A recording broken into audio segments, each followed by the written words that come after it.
Bueno, buenos días a todos y todas. Nos convoca un evento interesante y en un momento muy especial para nuestro país.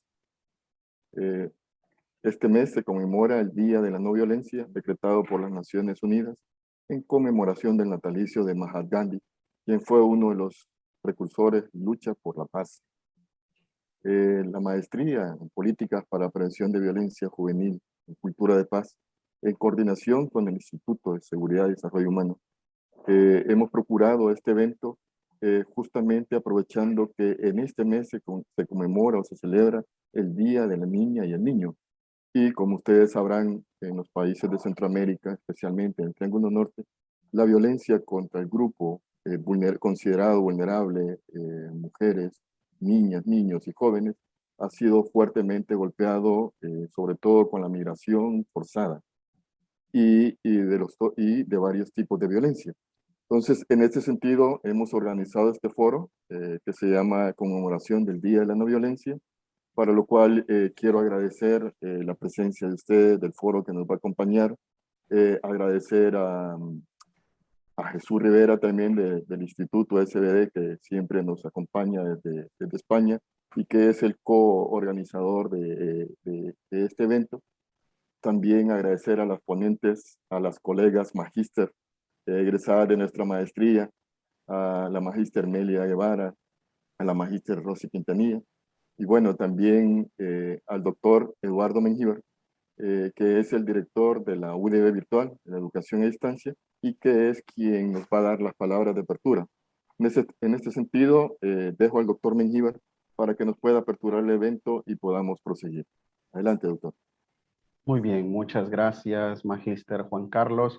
Buenos días, gracias por participar en este importante evento. Ya el Magíster Juan Carlos les daba también esta cordial bienvenida. Él es el director de la Maestría en Políticas para la Prevención de la Violencia Juvenil en Cultura de Paz. También bienvenido, Magíster Jesús Rivera, director del Instituto de Seguridad Humana, Desarrollo y Bienestar de España, un instituto que trabaja, ¿sí?, de la mano con los objetivos de desarrollo sostenibles de las Naciones Unidas. Y también un cordial saludo a la magíster Rosa Quintanilla, gerente de Gobernabilidad y Derechos de la Niñez de Save the Children. Magíster Mélida Guevara, también bienvenida a este espacio tan importante, gerente del Programa de Justicia de Género de Oxfam en El Salvador. Bien, la Dirección de Educación a Distancia UDB Virtual, en el marco de apertura de nuestro programa de maestría en políticas para la prevención de la violencia juvenil en cultura de paz, con la colaboración del Instituto de Seguridad Humana, Desarrollo y Bienestar de Barcelona, España, realizan este importante foro. Estamos conmemorando, como lo mencionaba el magíster Juan Carlos, el Día Internacional de la No Violencia, un espacio donde se abordará el fenómeno de la violencia en las diferentes etapas del ser humano. Es importante también compartirles a nuestros participantes que la maestría en políticas para la prevención de la violencia juvenil en cultura de paz es un programa que se orienta en modalidad virtual en la Dirección de Educación a Distancia, conocida como UDB Virtual. Y la UDB Virtual es una apuesta estratégica de nuestra Universidad Don Bosco.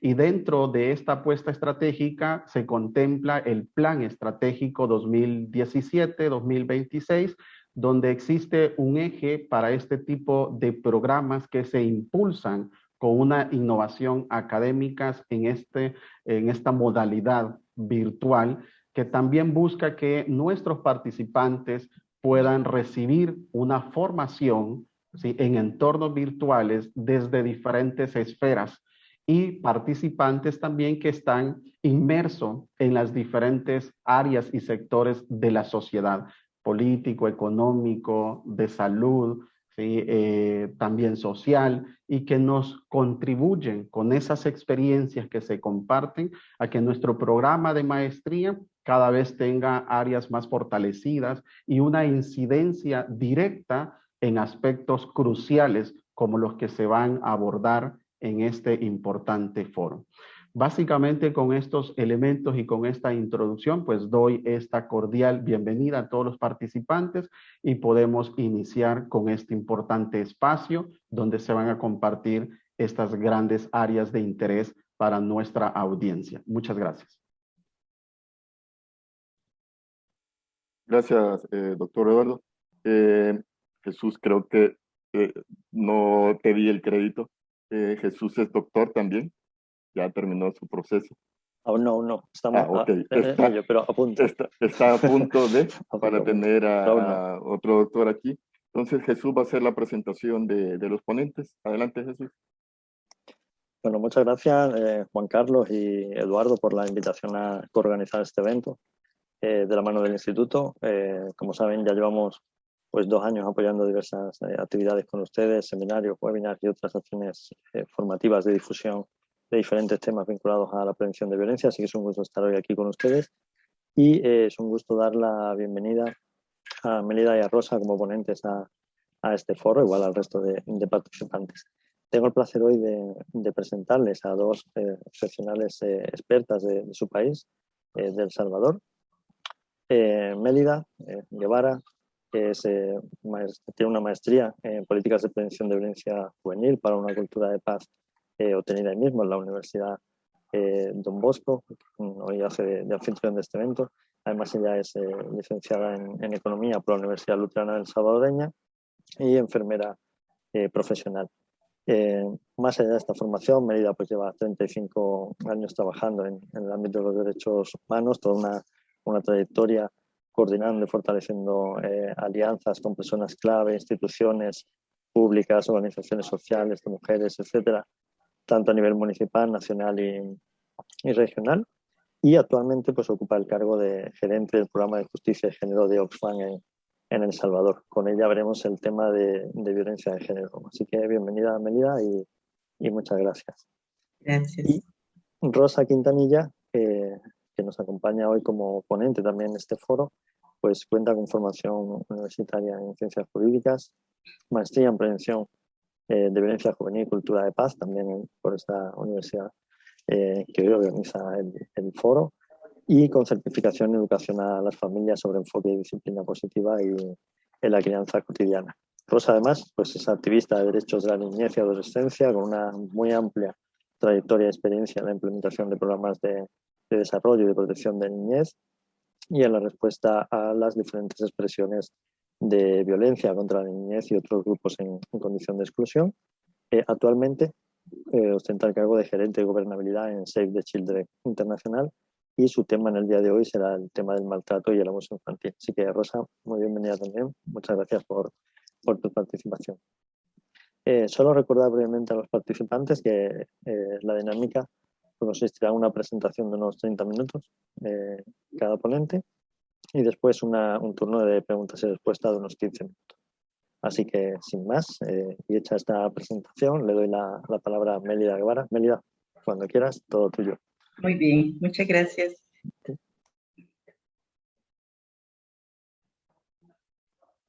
Voy a poner mi presentación.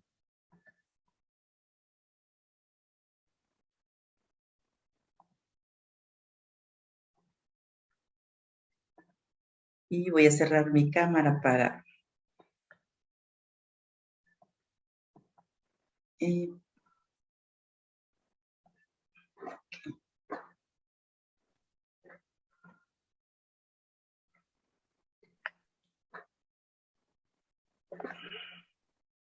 Bueno, muchas gracias.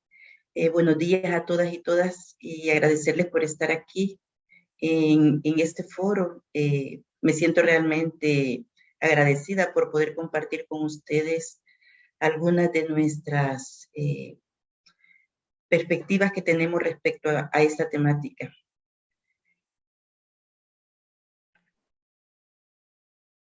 Quizás yo quiero comenzar hablando de que la base realmente de la violencia de género se cimenta en la discriminación y desigualdad por razones de género.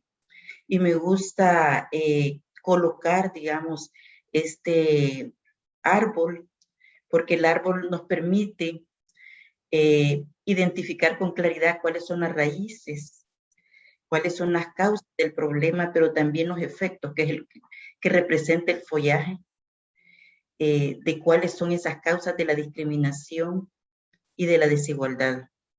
Y hablando de nuestro país, porque hablando de nuestro país a nivel macro, nosotros podemos fácilmente sentirlo, visualizarlo, y podemos observar, digamos, en este árbol. Aquí estoy, estos datos son del año pasado, pero estábamos hablando de que todavía el año pasado teníamos 84 puestos legislativos, donde solamente 27 eran mujeres. Teníamos también más de 100.000 personas propietarias de la tierra, donde solamente el 12% son mujeres. De 262 municipalidades, teníamos 29 alcaldesas, de 233 y 233 alcaldes. De más de 400.000 personas productoras agropecuarias, el 12.2% mujeres, y de más de 6 millones de personas en el país, que representamos el 52.7%, somos mujeres. En la Corte Suprema de Justicia, de las 15 magistraturas, solo teníamos a 5 mujeres. Y de las personas entre los 15 y 24 años de edad que no estudian ni trabajan, la mayoría también mujeres, el 37.2%. Y también tenemos algunos datos de víctimas atendidas, de 13.380 víctimas atendidas, 9.975 eran niñas y adolescentes mujeres. De 3.567 víctimas por delitos sexuales, se atendieron 3.258 niñas y adolescentes, que eso representa el 91.3% entre 15 a 17 años. Y que el 34.9% de personas cubiertas por el sistema de protección social, el 36.3% somos mujeres.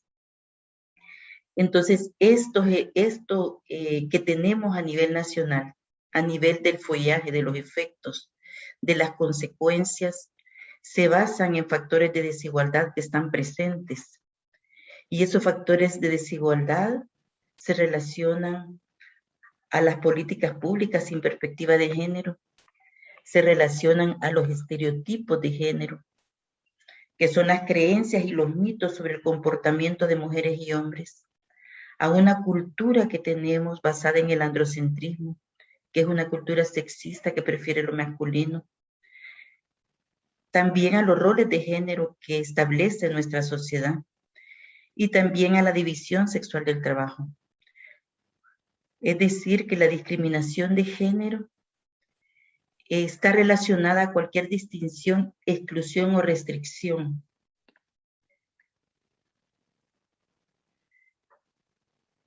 de la persona, pero con la base en la construcción social que se hace de su sexo. Minimiza, anula el reconocimiento, goce de los derechos y libertades fundamentales de las personas y su ejercicio en los espacios sociales, políticos, económicos y culturales. También la discriminación de género son las ideas y percepciones que socialmente son construidas sobre los hombres y las mujeres. Pero es muy importante hacer notar que es una forma de violencia invisible, pasiva, que provoca mucho daño psicológico y que si no es eliminada puede llegar a convertirse en violencia física, causando graves lesiones hasta la muerte de las víctimas.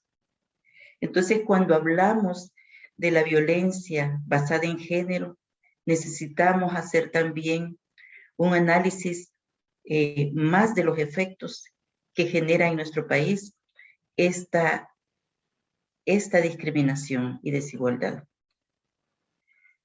Porque cuando hablamos de violencias, hablamos de violencia en general, hablamos de violencia contra la mujer y hablamos de violencia de género.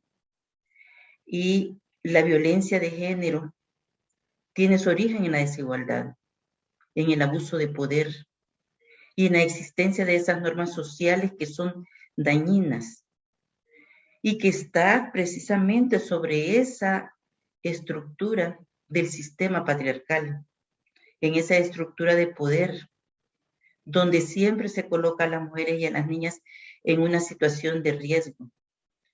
Y esta situación de riesgo hace que presenten múltiples formas de violencia.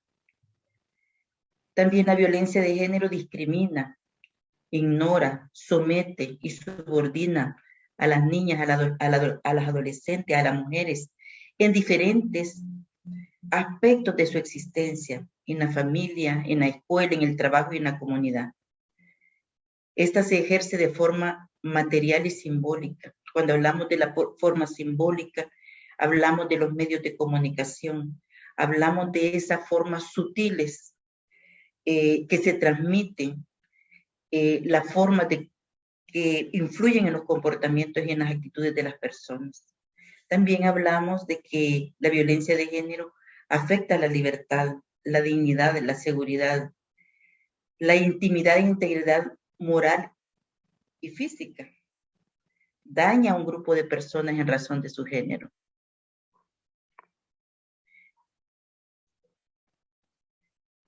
Y también hay una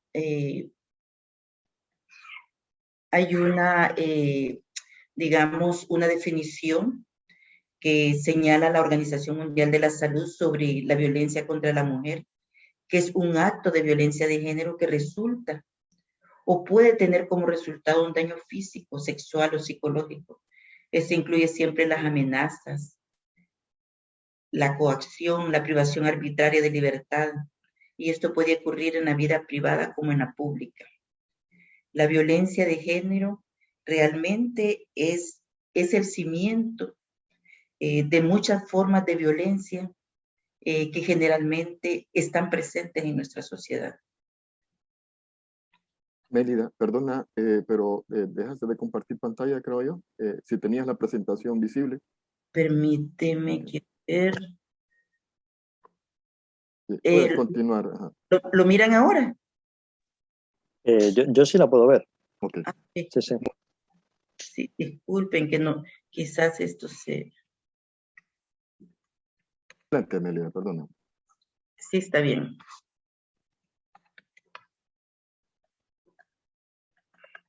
Fíjense que tengo como, no sé qué pasa, pero tengo como congelada la pantalla. Voy a tratar de salirme de aquí para descongelar esto. Y voy a volver a entrar.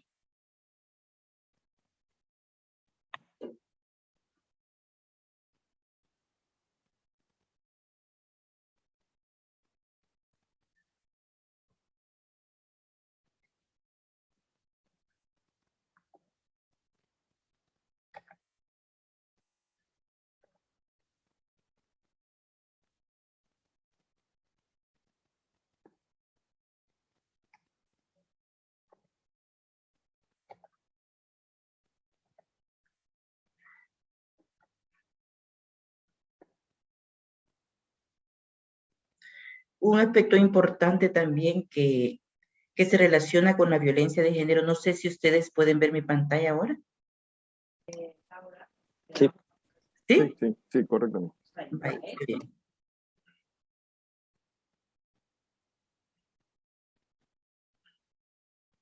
También es importante decir que en la violencia de género, también los niños y los hombres sufren violencia. Y también poblaciones LGTBIQ. O sea, que es una población en condiciones de vulnerabilidad, pero que casi nunca la mencionamos. Es como un tabú en nuestra sociedad. Y que está ahí viva y también está presente, pero sin embargo, discriminada por nuestra sociedad. Hay tres cosas que son importantes cuando hablamos de violencia de género. Y es decir, que independientemente del lugar, la violencia siempre implica un abuso de poder. sobre las personas que tienen condiciones de vulnerabilidad. Y esta violencia se ejerce mayoritariamente a las mujeres y las niñas por el hecho de serlo. Esto nos lo señalan muy claramente las estadísticas que hemos visto anteriormente, pero que también, digamos, en lo que va de este año, les voy a compartir algunas estadísticas. Y quizás en este diagrama, digamos, en este parque, podemos ver como las diferentes formas de violencia. Violencia por orientación sexual, uniones tempranas y forzadas, violencia psicológica, institucional, simbólica, violación sexual, violencia contra niñas, niños y adolescentes, el acoso sexual, la violencia contra la mujer, la violencia física, la trata de personas, la violencia feminicida, la violencia económica, la violencia patrimonial.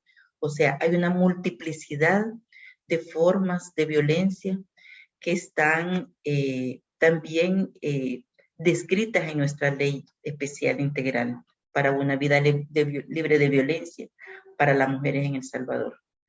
Y les traigo algunos datos que algunas de ustedes conocen muy bien. Estos datos son tomados de la Fiscalía y también revisando los datos de Ormusa. Pero vemos que en el 2021 las jóvenes de 18 a 30 años son las principales víctimas de feminicidios. En este periodo se incluyeron 2 adolescentes de 13 a 17 años y 5 mujeres mayores de 70 años. Los feminicidios es la forma más extrema de violencia. Y eso es después de un continuo de diferentes situaciones de violencia que se dan. En el año 2020, entre abril y agosto, en el periodo de confinamiento por la pandemia, 56 mujeres fueron víctimas de feminicidio. La mayoría eran menores de 29 años. Habían incluidas 2 niñas menores de 4 años y un adolescente entre el grupo de 10 a 14 años. Ahí estábamos hablando de que las niñas y las mujeres estaban en sus casas, estaban con sus agresores. Y en ese periodo también fue alarmante la cantidad de víctimas de violencia sexual. Hubo 1.185 víctimas de violencia sexual entre el 1 de enero al 30 de septiembre. Y de estos, el 100% de los casos, el 91% son niñas y adolescentes y mujeres de 0 a 60 años.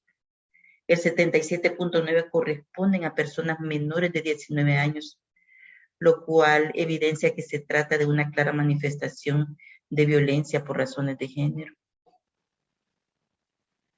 Y también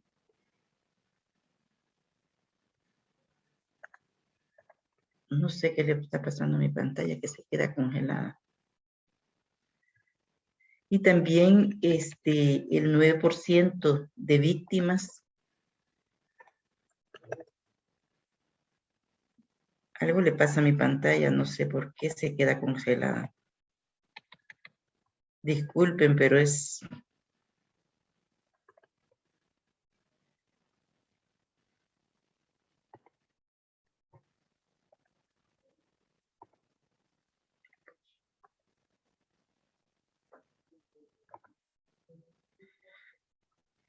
Y el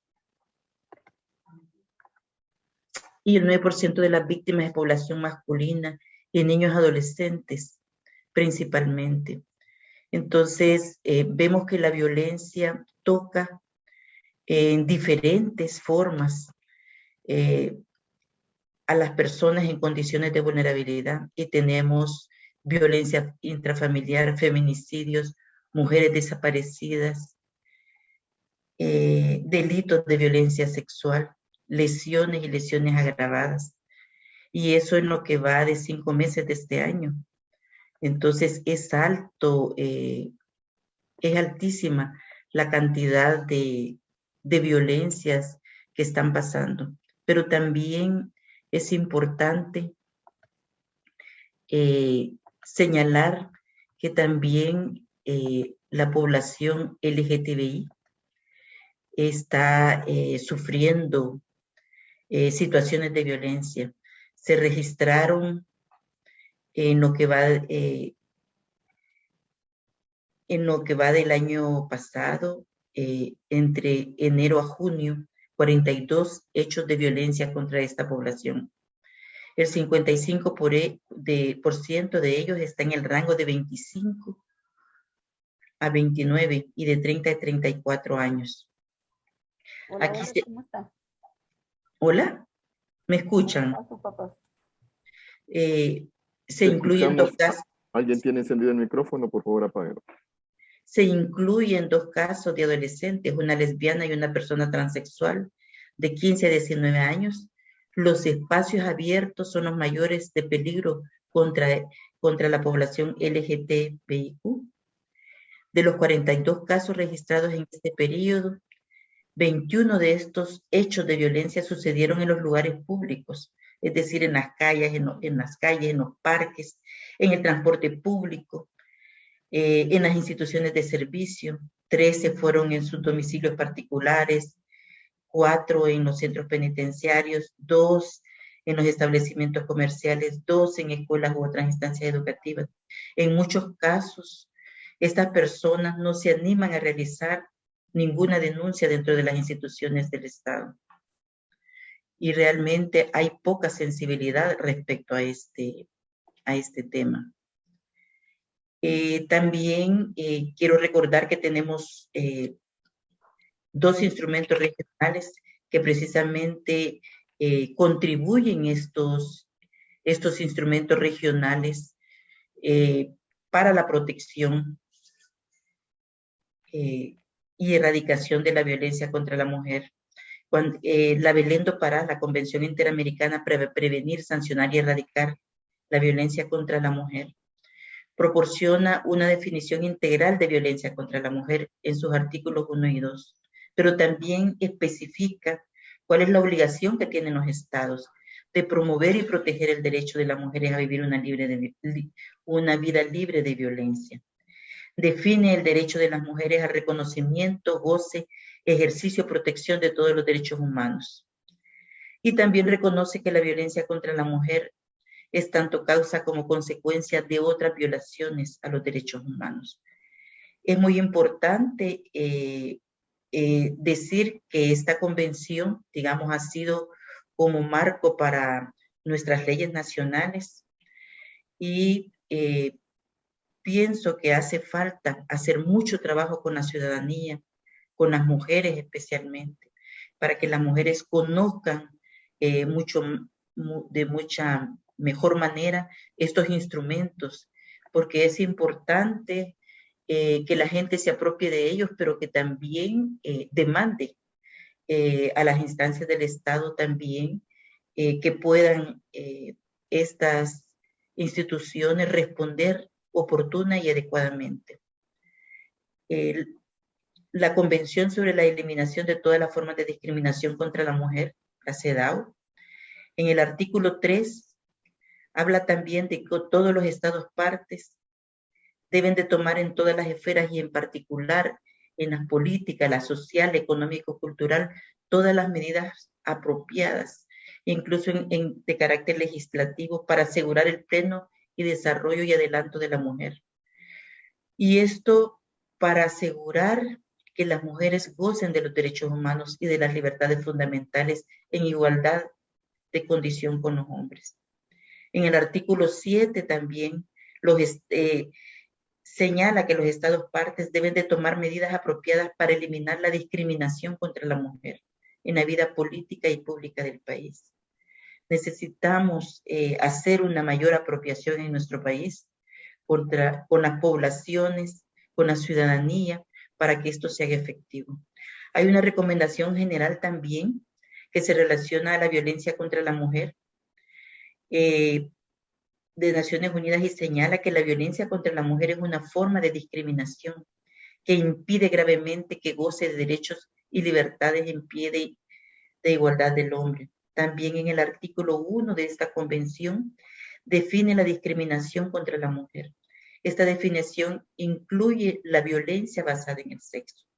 es decir, la violencia dirigida contra la mujer porque es mujer o que le afecta en forma desproporcionada. También incluye actos que infligen daños o sufrimientos de índole física, mental o sexual, amenazas de cometer estos actos, coacción y otras formas de privación de libertad. Y en el ámbito de nuestra normativa nacional, que tenemos dos leyes importantes y muy de avanzada en la región, que es la Ley Especial Integral para una vida libre de violencia para las mujeres, la Ley IF, y la Ley de Igualdad, Equidad y Erradicación de la Discriminación contra las Mujeres, la LIE. También señala, porque esta ley nos aporta como una oportunidad, como un paso más hacia la erradicación de la violencia contra la mujer. Como ustedes saben, miles de mujeres salvadoreñas se toman las principales calles de San Salvador para celebrar el 25 de noviembre y el 8 de marzo.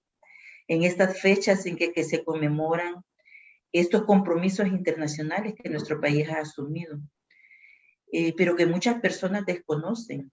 Estamos haciendo un esfuerzo porque a nivel de los municipios estas fechas se conmemoren, se mantengan, para que las mujeres reconozcan también y la población en general reconozca que estas fechas se conmemoran para erradicar toda forma de violencia hacia la mujer y reconocer los derechos humanos de las mujeres. También en esta ley hay un principio que señala que todo acto de discriminación es un acto de violencia y que todo acto de violencia es un acto de discriminación. Y nos ayuda a comprender cómo se manifiesta la violencia en un sistema patriarcal y las formas sutiles en que se presenta.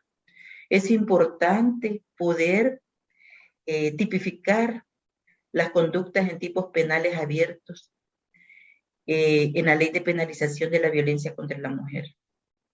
También esta ley es una herramienta legislativa y de política pública que busca que el Estado se comprometa, que garantice, que se haga respetar los derechos humanos de las mujeres, tanto en el ámbito de la prevención, detección, como en la erradicación de todas las formas de violencia contra la mujer por razón de su sexo. En la Ley de Igualdad, Equidad y Erradicación de la Discriminación contra las Mujeres, la LIE, ahí se determina que el organismo rector es el ISDEMO. El ISDEMO debe promover y apoyar la implementación de esta ley en todas las instancias del Estado. Y en los últimos años se ha venido haciendo un esfuerzo significativo para que esto suceda. Bueno, se crearon los mecanismos de la mujer en las alcaldías, en todas las instituciones del Estado. Hay escuelas de capacitación fiscal en todas las instituciones o en la mayoría de instituciones del Estado. Y hay un esfuerzo interno para que su personal se sensibilice, para que el personal se capacite y se apropie de todas estas nuevas, de estas leyes. Pero también se busca eso para que también cuando la ciudadanía, cuando las personas víctimas de violencia acudan al sistema de justicia, haya una respuesta con calidad humana, pero también una respuesta oportuna y efectiva. Entonces, estas competencias que se le han dado al ISDEMO, de promover sistemáticamente lo que es el uso del lenguaje sexista, las expresiones discriminatorias contra las mujeres en todos los mensajes del marco institucional, es precisamente para contribuir a que se erradique el sexismo en el lenguaje institucional y social, porque no existimos las mujeres desde el lenguaje. O sea, estamos haciendo desde hace muchos años, desde hace muchísimos años, un esfuerzo por sensibilizar y concientizar y por nosotras las mujeres asumirnos que existimos, decir que estamos presentes, porque desde el lenguaje las mujeres somos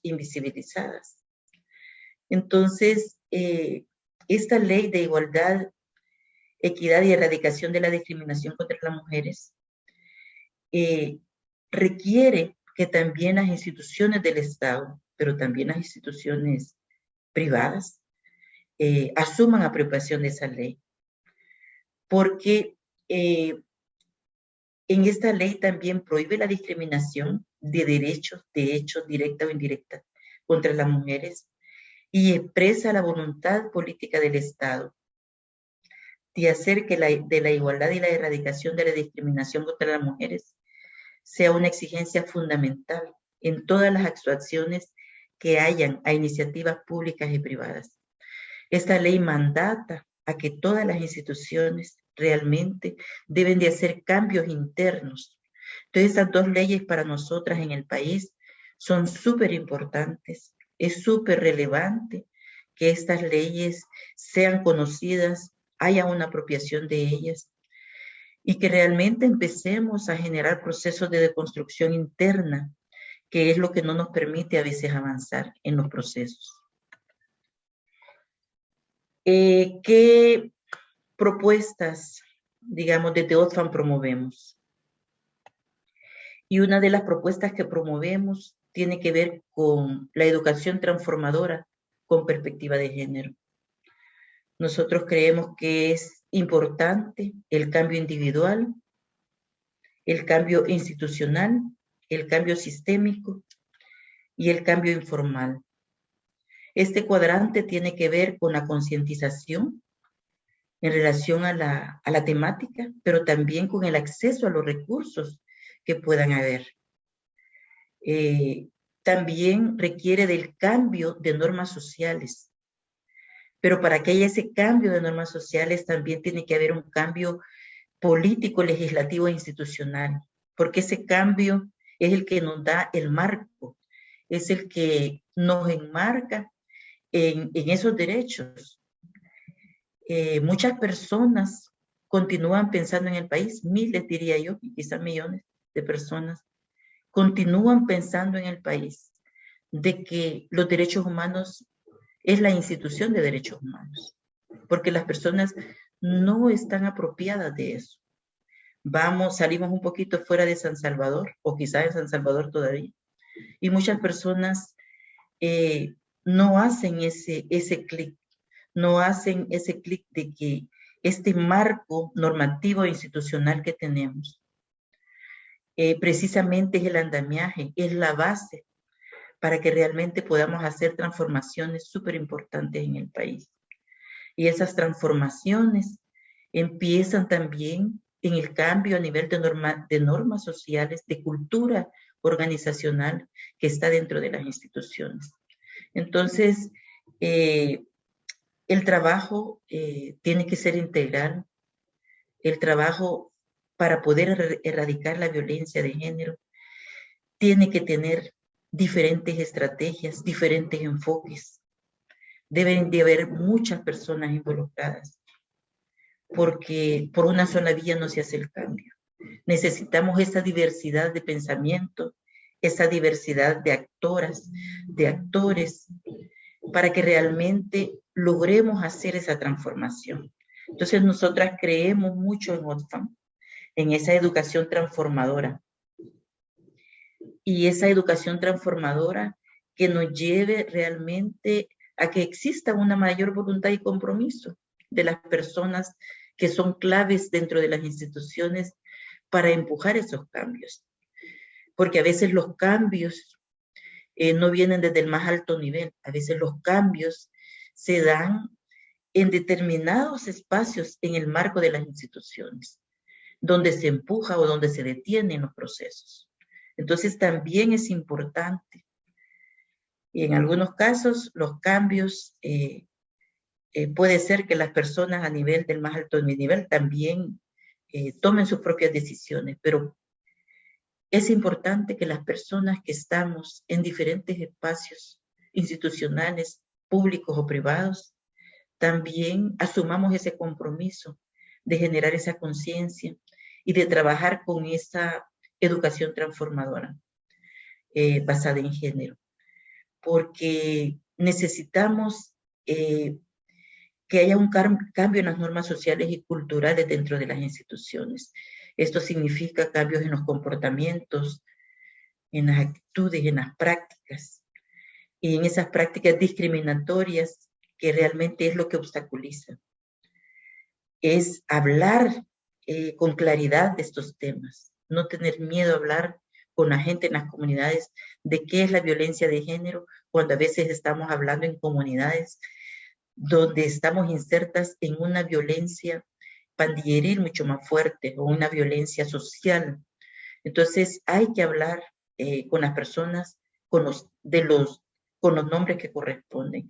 Hay que educar sobre todo lo que se ha establecido en nuestras leyes para que también la gente aprenda a manejar ese léxico, esas palabras.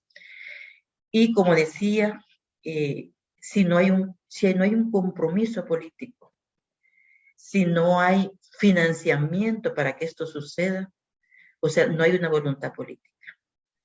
Y realmente y lamentablemente estamos teniendo retrocesos en términos de presupuestos que permitan que las instituciones puedan asegurar de que estos cambios realmente sucedan en sus instituciones. También es importante trabajar a nivel de educación, del Ministerio de Educación. Hola, Mélida. Solo recordar que estamos casi sobre el tiempo. Sí. ¿Vale? Un par de minutos para ir cerrando. Gracias. Bueno, gracias por recordarme porque se me olvida a mí. Bueno, entonces, pero ya casi termino.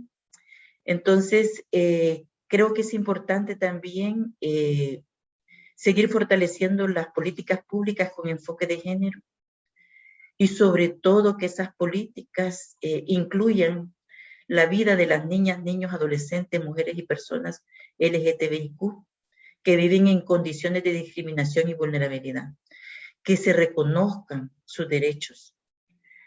Tenemos que promover también el cambio social desde la teoría feminista, quitar el miedo de hablar de la palabra feminista, porque desde la teoría feminista se exige la igualdad de derechos de las mujeres frente a los hombres, que por siglos hemos sido excluidas las mujeres. Y también es importante reconocer que la igualdad contribuye a la democratización y que debemos estar presentes y participar en las tomas de decisiones. No podemos hacernos a un lado respecto a eso. Sí es importante también apoyar a la población LGTBIQ y hay que reconocer, así como reconocemos los derechos de las mujeres, necesitamos reconocer los derechos de esta población para poder mejorar esa exclusión laboral que existe, ¿verdad? Para que se den oportunidades a nivel educativo, para que el personal de las instituciones, de nuestras instituciones, también esté sensible y consciente sobre este tema para que realmente haya una aceptación.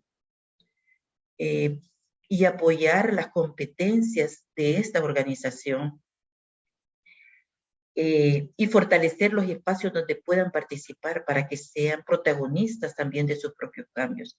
Y finalmente quizás decirles y promoverles que OTFAN a nivel global ha asumido 11 principios feministas y estos principios feministas tienen que ver con compartir el poder, con la individualidad como primer espacio de la construcción colectiva, reconocer que el feminismo es un movimiento global y diverso,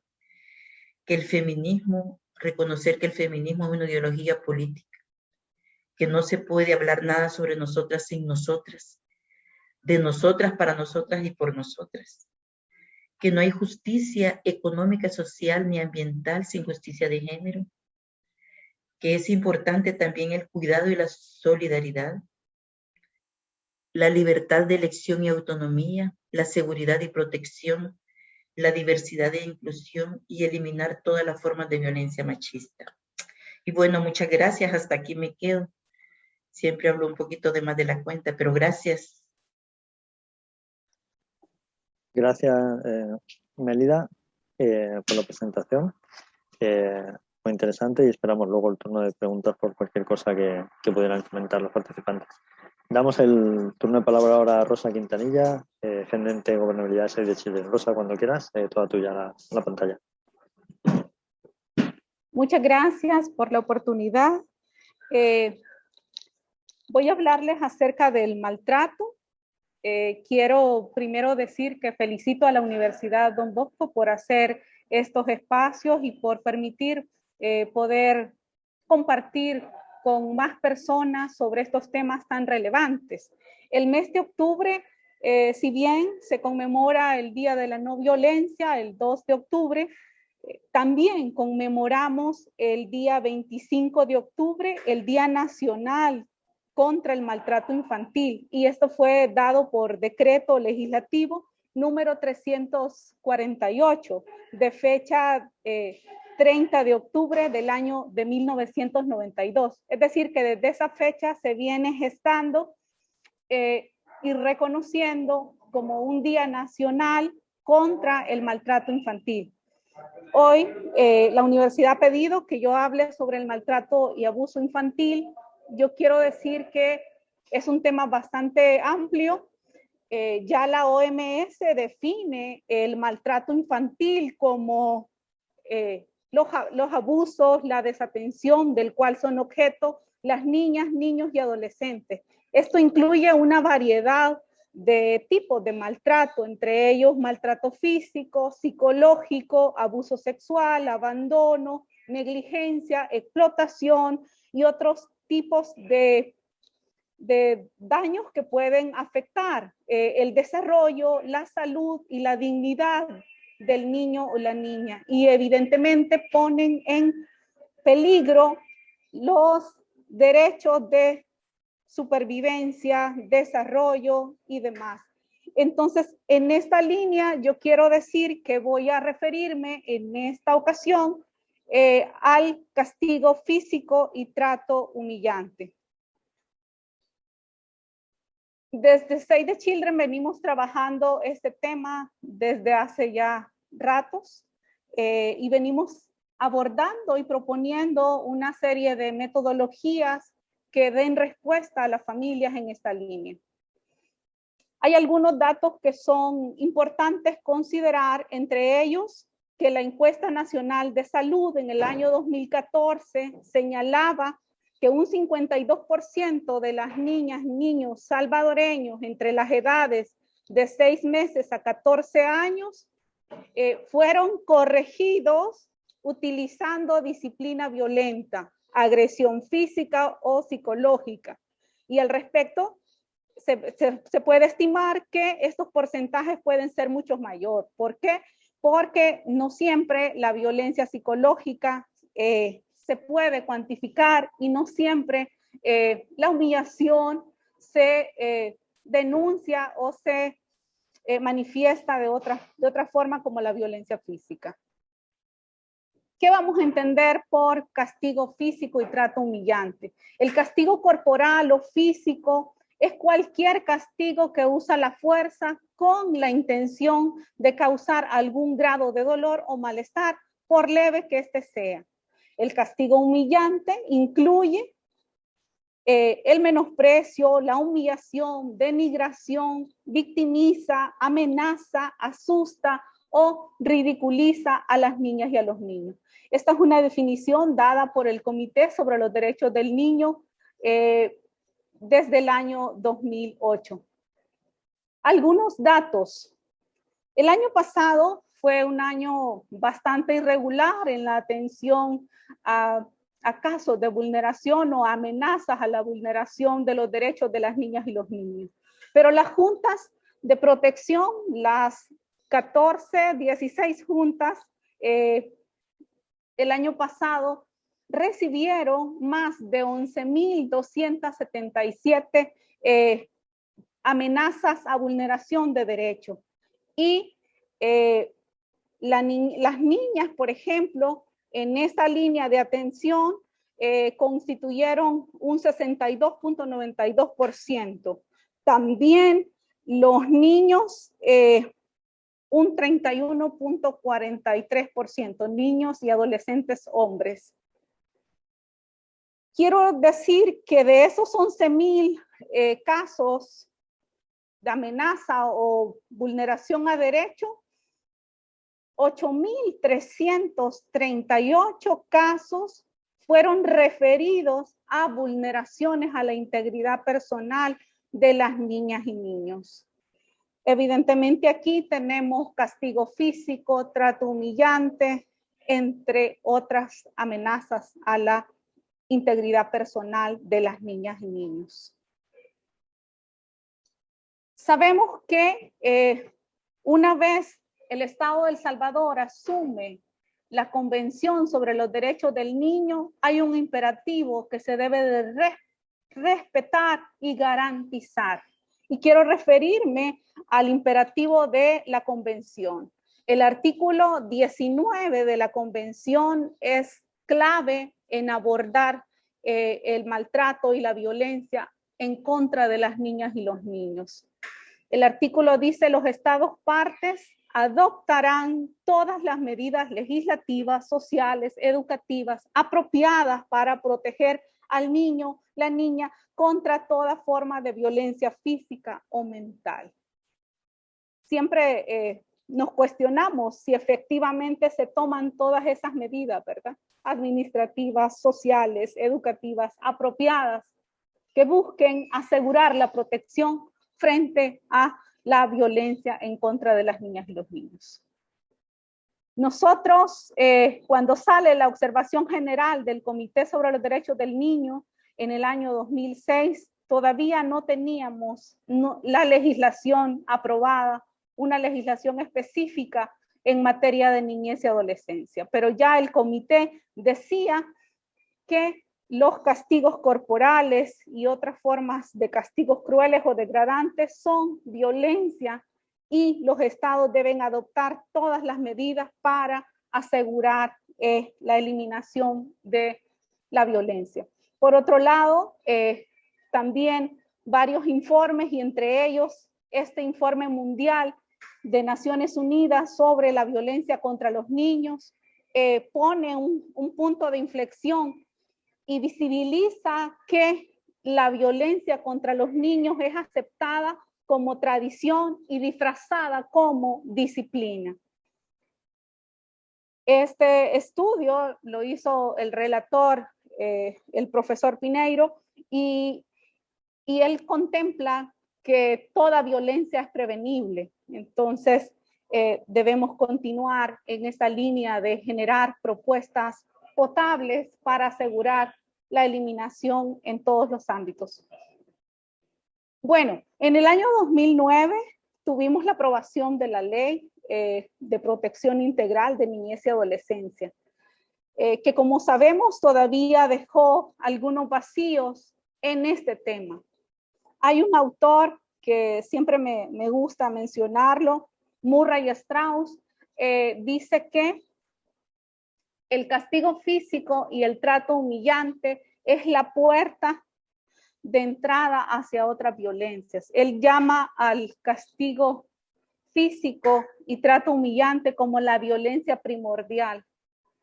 Es decir, si un niño o una niña recibe castigo físico y trato humillante en su familia, posiblemente no podrá pedir ayuda cuando enfrente otra vulneración fuera de su familia. Y en esta línea quiero decir que nuestra legislación especial, en este caso la LEPINA, ya abordó algunos hitos, digamos, en esta materia de protección, pero que todavía tenemos una dificultad en torno al artículo 38, que irónicamente se llama protección frente al maltrato, ¿verdad? Y primero hace una narración que pareciera que prohíbe el maltrato físico, el maltrato que ponga en peligro la integridad física, psicológica, moral, sexual de una niña, niño o adolescente, y deja la puerta abierta en el último inciso. Quiero tomarme el tiempo para que lo podamos revisar. Las niñas, niños y adolescentes deben ser tratados con respeto a su persona e individualidad y no pueden ser sometidos a castigos corporales, psicológicos o de cualquier otro trato ofensivo que atente contra su dignidad. Y aquí viene la puerta abierta, que lo he señalado en rojo, sin perjuicio del derecho de la madre y padre de corregirlos, orientarlos, de dirigirlos, orientarlos y corregirlos moderada y adecuadamente. Esto sin duda es entendido a discrecionalidad de cada madre, de cada padre y pone en riesgo la integridad personal de muchos niños, niñas y adolescentes en nuestro país. Y quiero decir que varias recomendaciones de órganos de tratado ya nos han llamado la atención al Estado de El Salvador y le han dicho, recuerde que usted firmó la Convención sobre los Derechos del Niño, recuerde que se responsabilizó a cumplir estos y a garantizar estos derechos. Y quiero empezar con la más reciente, que es los comentarios, las observaciones que hicieron al último informe que presentó el Estado de El Salvador. Y específicamente en este punto de castigo físico y trato humillante, el comité recomienda y manifiesta acá que está profundamente preocupado por el hecho de que los castigos corporales sigan siendo legales y sigan estando justificados desde el punto de vista cultural y por el hecho de que la encuesta de indicadores múltiples por conglomerados en el 2014 reveló que el 40% de los niños sufrían castigos corporales en el hogar. El comité, refiriéndose a su observación general número 8, en el año 2006, relativa al derecho del niño a la protección contra los castigos corporales y otras formas de castigos crueles o degradantes, y recordando sus recomendaciones anteriores, es decir, que ya son reiteradas estas observaciones, le pide al Estado de El Salvador aprobar sin demora una ley en la que se prohíban los castigos corporales en todos los entornos y que se revisen algunos artículos, entre ellos el 215 del Código de Familia, el 204 del Código Penal y el artículo 38 de la LEPINA. Y dice para tipificar como delito los castigos corporales sin excepciones, adoptar medidas para promover formas positivas, no violentas y participativas y de disciplina para los niños. También aquí traigo otras que no lo voy a leer, pero el Consejo de Derechos Humanos en el año 2014 también hizo otro llamado a recomendar que se prohíban y que pues el castigo corporal trae consecuencias negativas en las niñas y los niños. Asimismo, el EPU también hace unas recomendaciones en abril 2018 y dice, el comité toma nota de la prohibición del castigo corporal en la LEPINA, pero observa con preocupación que su artículo 38 permita la corrección moderada. Y ahí pide que el Estado tome todas las medidas legislativas para poner fin al castigo corporal en todos sus contextos. El Comité de Derechos Humanos de las Personas con Discapacidad también, desde el año 2013, viene instando al Estado a prohibir explícitamente cualquier forma de castigo corporal y asegurar que esta prohibición se haga efectiva en las instituciones que abordan o trabajan con la niñez con discapacidad. Aquí está lo del EPU. El EPU lo ha reiterado en varias ocasiones, en el año 2010, en el año 2014. Y básicamente las recomendaciones van referidas casi a lo mismo, ¿verdad? Que se realice un esfuerzo y atención adicional para prevenir la violencia en contra de las niñas y los niños.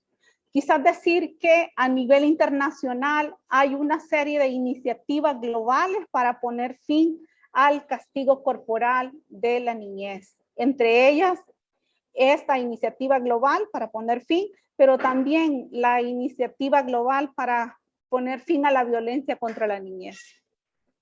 Los objetivos de desarrollo sostenible también consideraron el poner fin al maltrato, la explotación, la trata, la tortura y otras formas de violencia contra los niños y las niñas.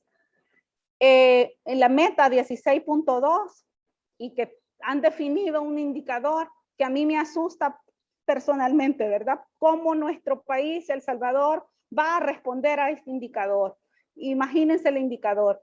Porcentaje de niñas, niños de 1 año a 17 que experimentaron cualquier castigo físico o agresión psicológica por parte de sus cuidadores, cuidadoras en el último mes. Y hay otras iniciativas para abordar la violencia contra las niñas. Entre ellos, esta estrategia denominada Inspire, que son 7 estrategias para acabar o poner fin a la violencia contra las niñas y los niños. La OMS ya manifiesta que la violencia sufrida por la niñez tiene consecuencias que marcan indeleblemente la vida de una persona. Y esta estrategia de alguna manera contribuye también a dar paso a la concreción de las metas de los ODS, y en especial la meta 16.2, que busca apoyar y hacer posible la prevención de la violencia de la niñez con enfoques específicos, incluidos programas, prácticas, políticas que sustentan estos enfoques. Estas estrategias, hay una que es particularmente relevante y es la educación y el seguimiento a las familias. No podemos pretender que con un cambio de ley vamos a resolver la situación. Un cambio de ley a lo mejor es el punto de partida o un punto de inicio, pero necesitamos políticas públicas que tengan recursos para asegurar el cambio de paradigmas, pero también un abordaje y un acompañamiento a las familias para asegurar que puedan cumplir con este rol tan fundamental. Por otro lado, a nivel internacional también se han generado otras iniciativas, entre ellas una guía para implementar la prohibición del castigo corporal, en especial esta que busca promover, eliminar el castigo corporal. Y en esta línea, una vez más, se ve como significativo apoyar a las madres y los padres. No podemos hacer esto solo. Aquí es donde necesitamos la corresponsabilidad también.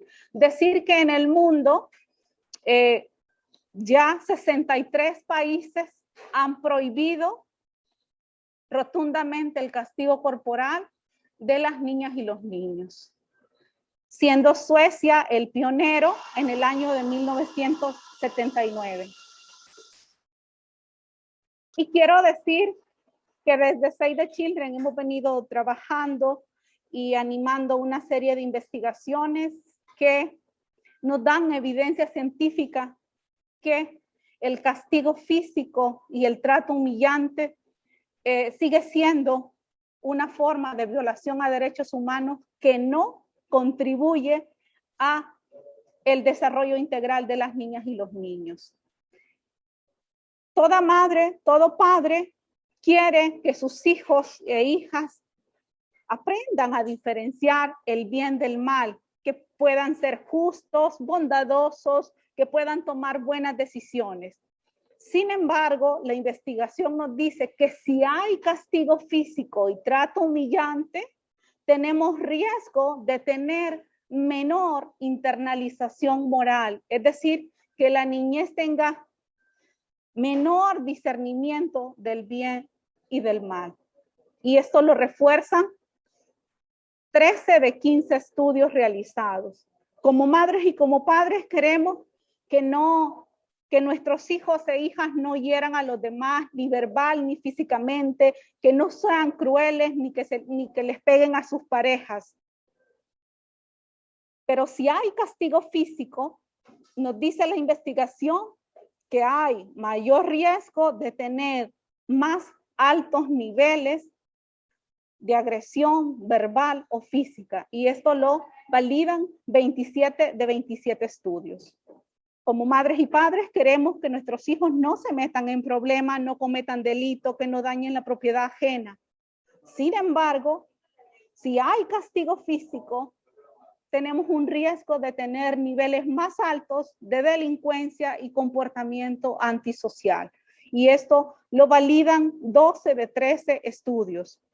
Como madres y padres queremos que nuestros hijos tengan una buena relación con nosotros, que haya un buen vínculo, confianza, comunicación. Pero si hay castigo físico, tenemos riesgo de tener peores relaciones entre padres e hijos. Y esto lo validan 13 de 13 estudios. Y finalmente, las madres y los padres queremos que nuestros hijos sean sanos, psicológicamente sanos, que sean felices y que puedan lidiar con el estrés. Pero si hay castigo físico, tenemos riesgo de que las niñas y los niños tengan peor salud mental, depresión, ansiedad, conductas de riesgo. Esto lo validan 12 de 12 estudios. Esta es la propuesta que trabaja Save the Children en el país. Disciplina positiva para la crianza cotidiana. Es una iniciativa pues global que busca poner fin al castigo físico, al castigo corporal en contra de las niñas y los niños. Pero esta disciplina, su base teórica la tiene en el desarrollo. Queremos que las madres y los padres comprendan cada etapa del desarrollo evolutivo de las niñas y los niños.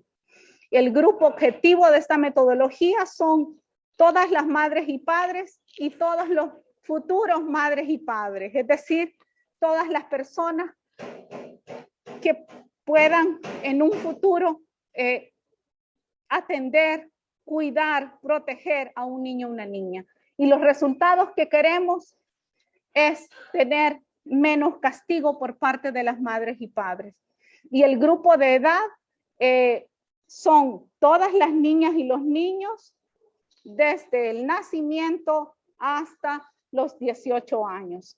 Y el enfoque de práctica de este modelo es de solución de problemas. No es un modelo prescriptivo, sino de resolución conjunta de problemas, que exista un diálogo que puedan ir solucionando.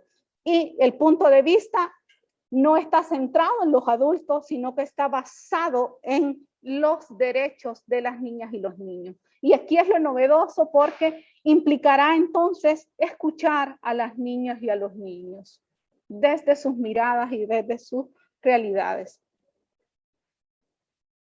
Y bueno, el modelo busca plantear que existen métodos alternativos, válidos y eficaces para atender la violencia o el estrés que viven muchos madres y padres. Enseñar a las madres y a los padres sobre los derechos de los niños. Muchas veces en nuestra sociedad hablar de los derechos de los niños y las niñas, casi siempre los adultos empiezan a decir, ¿y dónde están sus deberes? ¿Por qué solo hablan de derechos? Y el modelo plantea una forma de ir permeando el enfoque de derechos de las niñas y los niños a las familias de una manera distinta. Y también proporciona a las madres y padres herramientas concretas que buscan resolver conflictos a través del diálogo y de unas pautas de crianza. La disciplina positiva no es dejar hacer que los niños hagan lo que quieran. No es reaccionar rápidamente a sus situaciones. No es castigos distintos a golpear, a gritar. La disciplina positiva busca ayudar a los niños y a las niñas a desarrollar el autocontrol gradualmente, a comunicarse de forma clara, a respetar a las niñas y los niños y ganarse su respeto, enseñar a los niños a tomar buenas decisiones y enseñar a desarrollar y respetar los sentimientos de otras personas. Y bueno, las bases de este programa son 3: los principios de derechos del niño, la investigación científica sobre la crianza eficaz y la investigación científica sobre el desarrollo infantil saludable. Estos son los pilares que se explican de abajo hacia arriba: identificar primero objetivos a largo plazo con las niñas y los niños. Aquí debo de pensar en 2 preguntas. Una de ellas tiene que ver con cómo quiero que mi hijo o mi hija sea cuando haya cumplido la mayoría de edad. Esta pregunta está referida al ser. Quiero que sea una persona segura, una persona que puede resolver problemas, que puede dialogar, entre otros. Y luego, brindar calidez. Calidez vamos a resumirla con brindar seguridad, brindar amor, con palabras y con acciones, pensar en las necesidades de las niñas y los niños en una etapa determinada de desarrollo. Y brindar estructura es brindar información. Información igual pensada de acuerdo a su etapa de desarrollo, ayudarle al niño a aprender, ser un modelo positivo a seguir y aprender a ir lidiando con la resolución de problemas. Y el tercer pilar es entender cómo piensan y sienten. Aquí muchas madres y padres no conocemos las etapas de desarrollo de las niñas y los niños. ¿Qué esperar en esos primeros años? ¿Qué esperar cuando están en la etapa de las preguntas? ¿Qué esperar con ellos en la adolescencia? Todo eso se enseña en este pilar. Y finalmente, la resolución de problemas, que debemos irla implementando en cada una de las etapas, con ellos y con ellas. No podemos pretender que como padres vamos a acompañar a nuestros hijos resolviendo nosotros desde la mirada adulta los problemas, no. Y bueno, finalmente quiero dejarles con un pensamiento de este psiquiatra estadounidense, Karl Manninger. Dice que lo que se les da a los niños y niñas ahora, ellos y ellas lo darán a la sociedad. Muchas gracias. Me quedo por ahí si tienen preguntas. Gracias, Rosa. Muy amable por la presentación. Y a partir de ahí, bueno, cedo la palabra a Juan Carlos después de las exposiciones y a Eduardo para coordinar la lectura de preguntas y motivar a los participantes a realizar las suyas por el chat. Muchas gracias. Hola. Gracias a los 2 ponentes por compartir su experiencia y su visión de los temas, de este tipo de temas de violencia. Entonces, ahorita vamos a retomar las preguntas. Veo que Douglas Arévalo ha hecho 2 buenas preguntas y sobre los planteamientos de por qué se asume desde la parte negativa si estamos conmemorando el Día de la No Violencia. Y justamente Douglas es uno de los mejores asesores y lectores que tenemos en la cátedra, en nuestra maestría.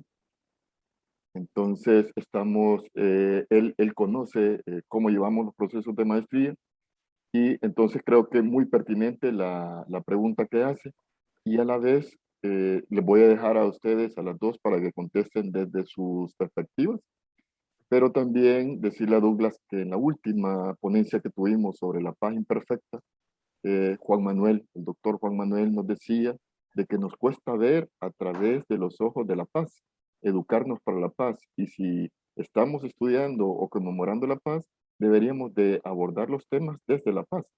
Pero él mismo nos decía de que es un proceso que lleva tiempo asimilarlo porque vemos primero los grandes problemas con los que lidiamos para luego cristalizar hacia un futuro utópico de lo que queremos llegar a ser.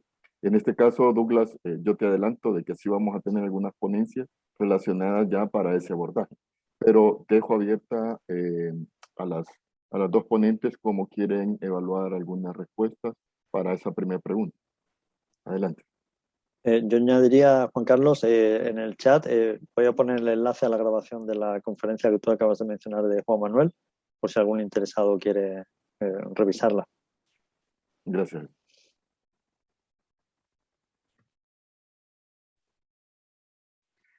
Bueno, yo quiero responderle a Douglas, porque yo lo que decía en mi presentación es que generalmente las mujeres salen a las calles para conmemorar estas fechas, pero también para hacer sus demandas, que son muy propias. O sea, porque la violencia contra las mujeres y las niñas, de acuerdo a las estadísticas, siguen siendo altísimas. Y esa es una realidad que no podemos obviar. Si bien es cierto, en la práctica hacemos muchas iniciativas positivas para ir erradicando esta violencia a través de proyectos, y las organizaciones de mujeres lo hacen, y muchas organizaciones de la cooperación internacional lo hacen. Y ese trabajo se va haciendo en el día a día, a nivel comunitario, a nivel escolar. Pero sí es importante para las mujeres, para las organizaciones de mujeres, hablar en esas fechas sobre sus demandas, porque son los espacios públicos que tienen para eso. Y hay muchas demandas que son válidas, porque hay muchas cosas todavía que faltan por cumplir. En ese sentido, yo creo que, bueno, yo me considero una persona no tan negativa, ¿verdad? O sea, me gusta ser propositiva, pero en este tipo de conferencias es importante también analizar sobre los datos, sobre la realidad, sobre la situación que hay, sobre cómo esto avanza realmente o se estanca. Entonces, en ese sentido, yo creo que estos datos siempre nos sirven para eso. Pero sí, Douglas, usted tiene razón de que hay muchas cosas positivas que se están haciendo. Y sí es cierto que se están haciendo, pero estamos hablando de violencia en este caso. Y, digamos, el abordaje que yo he hecho, digamos, es un abordaje diferente quizás, pero que pretende de que podamos como articular y vincular que cuando hablamos de violencia de género realmente estamos hablando de una violencia basada en un sistema patriarcal, y que es lo que realmente sustenta muchas formas de violencia. Gracias. Muchas gracias, maestra, por su respuesta. Y creo que sí comparto la opinión de que hay una necesidad de hacer presente, ¿verdad? Las demandas o las situaciones. Pero creo que Juan Carlos también al inicio bueno, casi finales del año pasado, hacía un comentario de aparecen mucho más casos de feminicidio o de acción hacia la mujer, pero no necesariamente porque sea un año en donde eso ocurre necesariamente, sino que porque era un año atípico, ¿verdad? Donde las mujeres estuvieron concentradas posiblemente junto con sus agresores. Entonces, cuando podemos ver cuántas mujeres tienen opción a las instituciones, al apoyo, al seguimiento, siento que puede ser un mayor acompañamiento, soporte, que decir, bueno, seguimos siempre con esta discriminación, con este ataque, con altos porcentajes. Eso siempre creo que va a dar una visión negativa del proceso. Pero comprendo su posición, maestra. Uh-huh. Rosy, ¿algún comentario? Sí, quiero un poco reaccionar a la consulta que nos hacía Douglas, de por qué todavía continuamos con indicadores negativos, digamos, por qué no se visibiliza la disciplina positiva o la crianza positiva en los indicadores. Bueno, primero decir que a nivel internacional la mayoría de indicadores están siendo definidos. El indicador que yo presenté en los Objetivos de Desarrollo Sostenible, pues ha sido un indicador de índole mundial. Entonces, en esa línea tenemos muy poca injerencia como país de cómo van a medir el avance de esos ODS.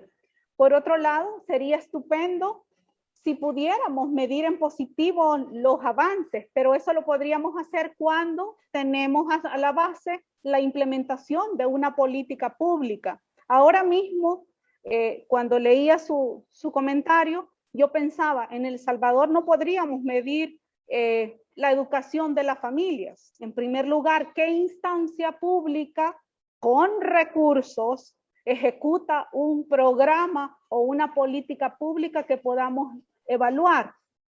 Ahora mismo hay algunas iniciativas, y me atrevería a decir que unas están incompletas, ejecutadas de manera parcial, digamos, familias fuertes, toda la intervención que tenían el sistema de educación para el trabajo con las escuelas de madres y padres, entre otras, pero no tenemos una política pública que pueda medir 10 años en el territorio, en los territorios, trabajando por fortalecer y educar a las familias en la prevención o protección de las niñas, niños, adolescentes. Entonces, eso en El Salvador todavía sigue siendo un desafío.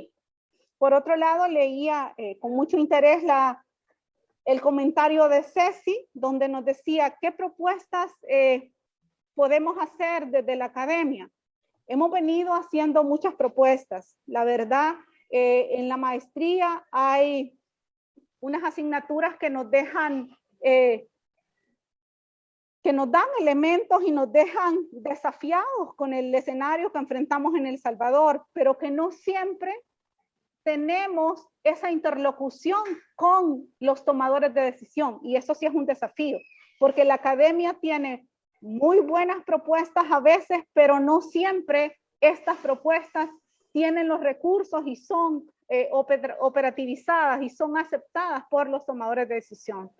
Creo que desde la mirada de la academia podemos contribuir más si tuviéramos esos espacios de participación. Muchas veces no se consulta a la academia al momento de definir políticas públicas en torno a la protección o prevención de la violencia. Me quedo por ahí, muchas gracias. Gracias, Rosy, por pasarte también de un solo a la otra pregunta. Queda por ahí, si alguno quiere abordar la pregunta de Salomón, que está preguntando sobre las relaciones de noviazgo, si se consideran algún tipo de violencia cuando el muchacho tiene 21 años y la joven tiene 16. Yo creo que ahí pues, hay mucho que trabajar en la educación a nivel básico de bachillerato sobre las relaciones de noviazgo y salud familiar, creo que se llama. No sé si alguien quiere retomar la pregunta de Salomón. Jesús, también puedes aportar vos porque vos das teoría de cambio en tus asignaturas, por lo que dijo Rosy. Uh-huh. Dejo de momento abierto el turno a los participantes.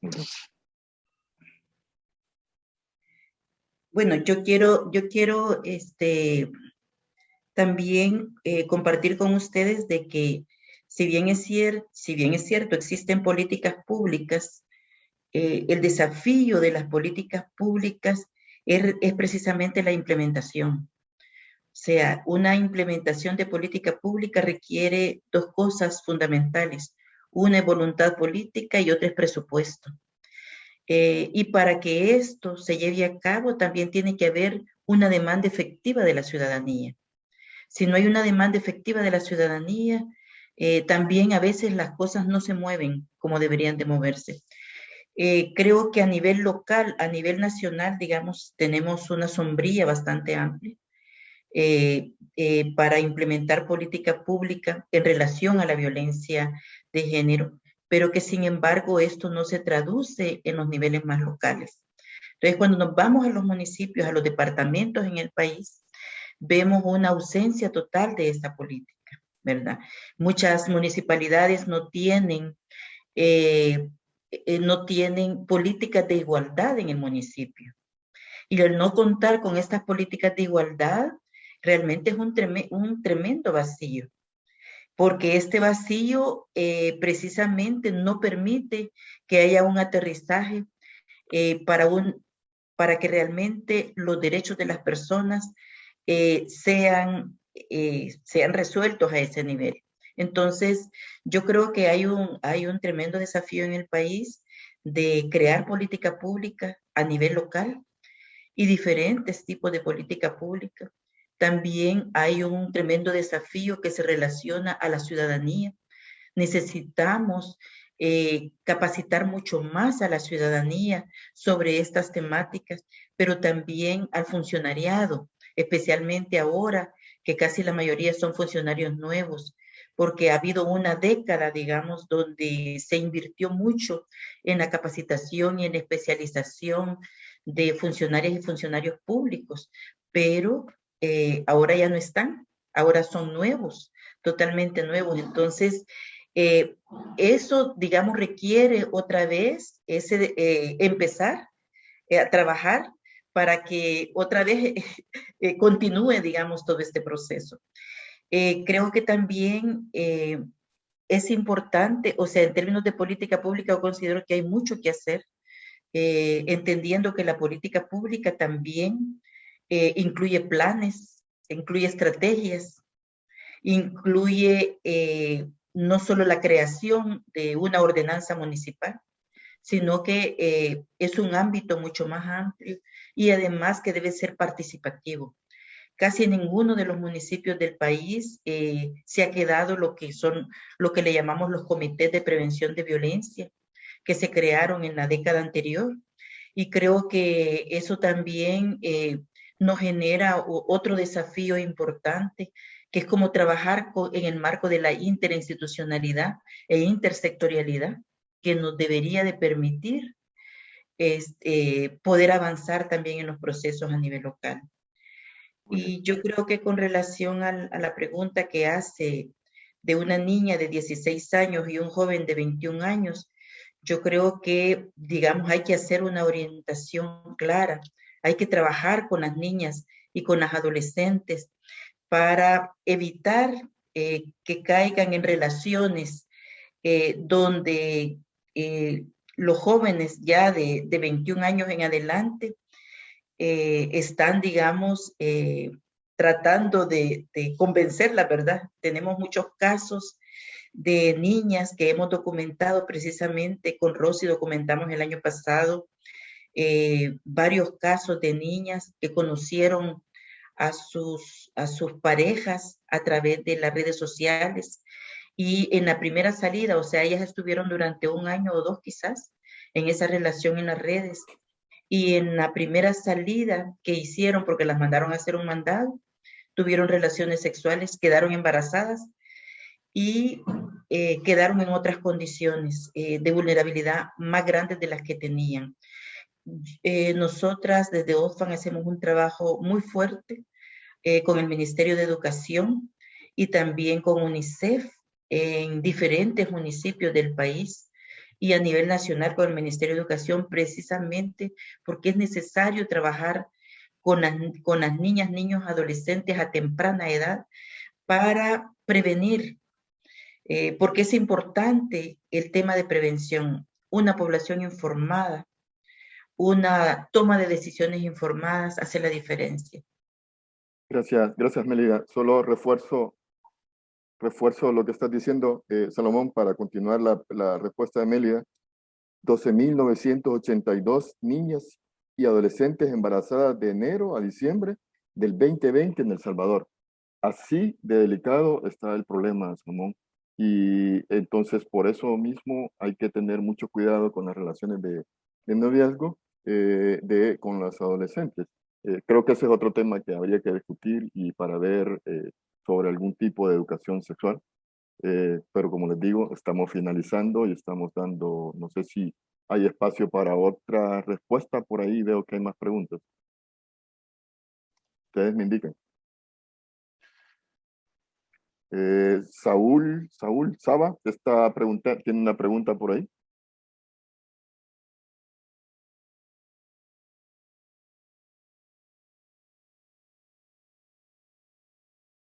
Si alguien le quiere retomar, el micrófono está abierto.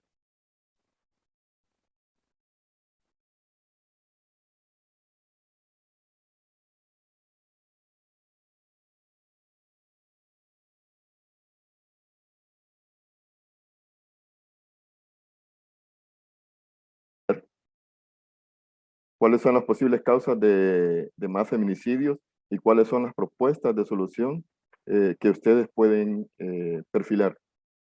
Hablando de las causas del feminicidio, ¿cómo se pueden prevenir? El feminicidio, digamos, es como decía, el máximo violación de derecho. Y el feminicidio no se da así por así.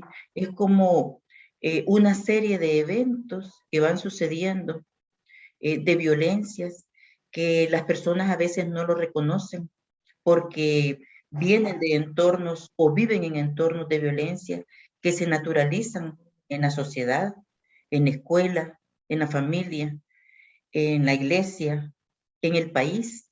O sea, naturalizamos mucho la violencia, naturalizamos mucho las manifestaciones de violencia que se dan. En ese sentido, es importante, muy importante, trabajar en diferentes niveles con diferentes estrategias. Para erradicar la violencia feminicida, necesitamos trabajar fuertemente en la prevención de la violencia, es decir, en educar sobre todas esas manifestaciones, en educar sobre los derechos, en educar sobre el marco normativo, también en informar de cómo funciona nuestro sistema de justicia, de que existe un sistema de justicia donde podemos ir a acudir para que nos atiendan y nos resuelvan. Es trabajar en diferentes ámbitos. Vamos a las comunidades y nosotros vemos una ausencia de trabajo comunitario. Entonces, es súper importante trabajar para prevenir todos los feminicidios, trabajar fuertemente en educación, trabajar fuertemente en hacer notar que muchos de los comportamientos que tenemos, muchos de los comportamientos y prácticas que tenemos son delitos de acuerdo a nuestra legislación. Y esos delitos no son reconocidos. Entonces necesitamos difundirlos. Lo que antes se naturalizaba se ha convertido, es un delito, ¿verdad? Y es reconocido.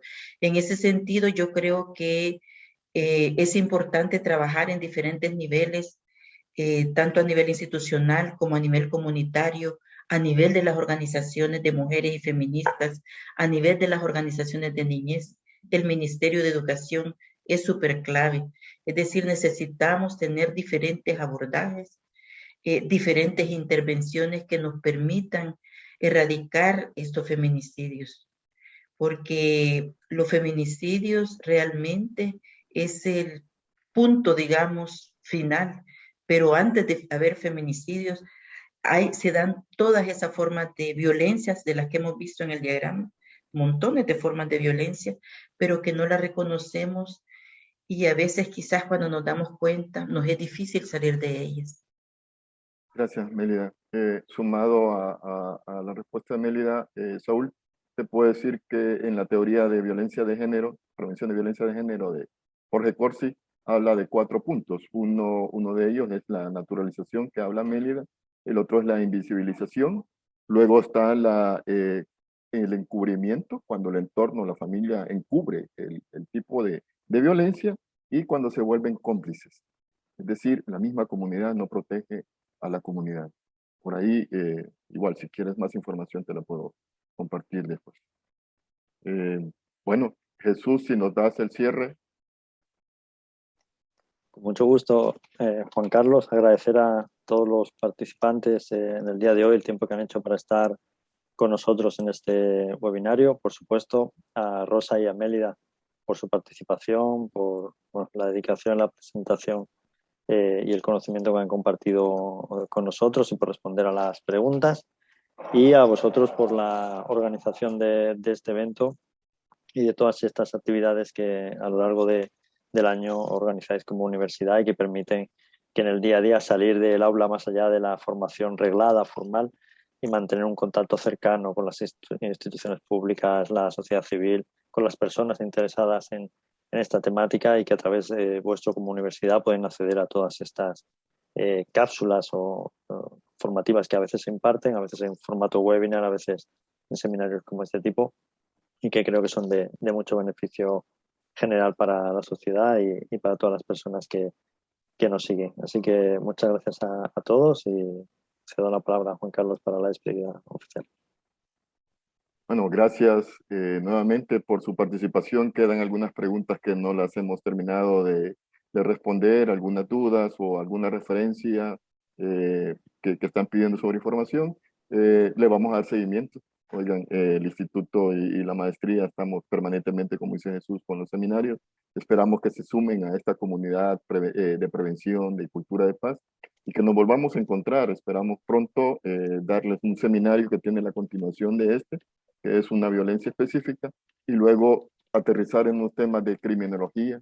Vamos a invitar, vi que estaba por ahí mi amigo Ricardo Sosa, que también queremos ver cómo se manifiesta después esta violencia ya en actos criminales, y después profundizar sobre la educación para la paz. Les agradecemos mucho su presencia. Nuevamente agradezco a Jesús porque por el instituto siempre nos apoya en estos temas, y nos vemos en la próxima. Gracias. Bien. Chao. Muchas gracias. Gracias. Adiós. Hasta luego. Adiós.